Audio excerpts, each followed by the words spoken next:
നമ്മുടെയെല്ലാം ജീവിതത്തിൽ ഒരിക്കലും ഒഴിവാക്കാനാവാത്ത കറൻസി നോട്ടുകളുടെ നാണയങ്ങളുടെ നിർമ്മാണം ശരിക്കും എങ്ങനെയാണ് നടക്കുന്നത് എന്നാണ് ഈ വീഡിയോയിൽ നാം കാണുന്നത്. വീഡിയോയിലേക്ക് കിടക്കാം. Currency notes. നാം എല്ലാവരും സദാ കൈമാറ്റം നടത്തുന്ന ഒരു സാധനമാണല്ലോ പേപ്പർ നോട്ടുകൾ.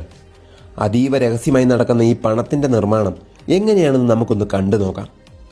പേപ്പർ നോട്ടുകൾ എന്നറിയപ്പെടുമെങ്കിലും നമ്മുടെയൊന്നും നോട്ടുകൾ പൂർണ്ണമായും പേപ്പറല്ല. അതിൻ്റെ 80% കോട്ടൺ കൊണ്ടാണ് നിർമ്മിക്കുന്നത്. ഇതിനായി കോട്ടൻ്റെ വലിയ കെട്ടുകൾ ഫാക്ടറിയിൽ സൂക്ഷിച്ചു വെച്ചിട്ടുണ്ടാവും. ഇതിനെ മുറിച്ചുകൊണ്ടാണ് നോട്ട് നിർമ്മാണത്തിൻ്റെ ആദ്യപടി തുടങ്ങുന്നത്.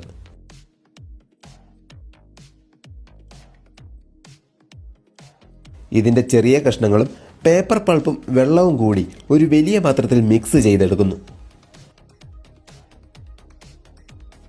അതിസങ്കീർണമായ മെഷീൻസിൻ്റെ സഹായത്തോടെ ഇതിൽ നിന്നും കൃത്യമായ കനവും മോയ്സ്ചർ കണ്ടന്റുമുള്ള